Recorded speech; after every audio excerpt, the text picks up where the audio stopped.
Plane का पहिया pillar में फंसा, प्लेन का पिछला हिस्सा दीवार में अटका, इमारत की हालत खस्ता हाल। एयर इंडिया का यह बोइंग विमान था। बोइंग विमान अमेरिकी होता है, इसीलिए उठने लगे कई सवाल। 1.25 लाख लीटर तेल लेके उड़ा था विमान। 500 फीट की ऊंचाई पर पहुंचते ही 3 सेकंड में कैसे हुआ क्रैश। अमेरिका की बोइंग कंपनी बहुत पुरानी एयरलाइंस की दुनिया में बोइंग का कब्जा रहा है। जो विमान अहमदाबाद में क्रैश हुआ वो भी बोइंग कंपनी का ही था। इसका निर्माण साल 2011 में किया गया।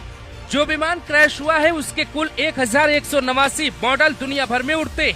मनमोहन सिंह की सरकार में ये डील हुई थी। इसके बाद अमेरिकी कंपनी ने एयर इंडिया को ये विमान सौंपे थे। विमान की उम्र करीब 50 साल बताई जाती, लेकिन 1 दशक बाद ही ये ताकतवर विमान कैसे क्रैश होता है। बोइंग कंपनी ने जब ये विमान बनाया था तो उसने अपनी कंपनी की एक बड़ी सफलता बताई थी। इस विमान के नाम के लिए तकरीबन 5 लाख वोट आए थे, जिसमें से एक नाम रखा गया था बोइंग ड्रीम लाइनर। आज दुनिया में ऐसे 1000 से ज्यादा की संख्या में उड़ने वाले विमान हैं, लेकिन हादसे का शिकार नहीं हुए। फिर इस विमान में क्या तकनीकी खराबी आई थी? एक बार में विमान 14,000 किलोमीटर की उड़ान भरने में सक्षम है। हल्का बनाने के लिए ढांचे का 50% हिस्सा कार्बन फाइबर कंपोजिट से बनाया गया है। विमान इतना हाईटेक था कि इसमें सिर दर्द की शिकायत तक नहीं होती थी। ताकतवर विमान कैसे क्रैश हुआ, ये सवाल हर किसी के मन में है। दरअसल अगर विमान अपनी हाइट पे उड़ रहा होता तो शायद पायलट के पास बचने और बचाने का मौका होता। दरअसल प्लेन के पायलट ने अचानक से जब मेडे कहा तो एटीसी यानी कि एयर ट्रैफिक कंट्रोल में हड़कंप मच गया। दरअसल से 500 से 600 फीट ऊपर ही प्लेन ऊपर था। उसी वक्त प्लेन के साथ कुछ होता है। प्लेन तेजी से नीचे की तरफ आने लगता है। प्लेन अक्सर कई बार ऊपर नीचे करते, कई बार 35,000 फीट की ऊंचाई पर ऐसी तकनीकी समस्या आती तो प्लेन 25,000 फीट तक आ जाते।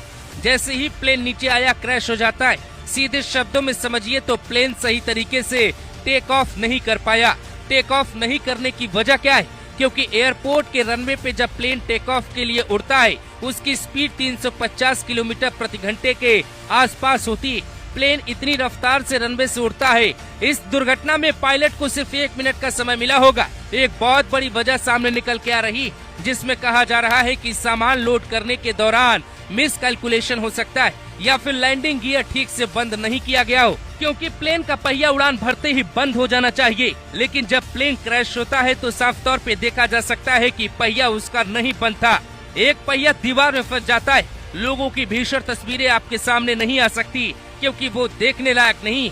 हादसा बहुत भीषण कहा जा रहा है। साल 2025 का ये सबसे बड़ा हादसा है। दुनिया भर की नजर भारत पर है।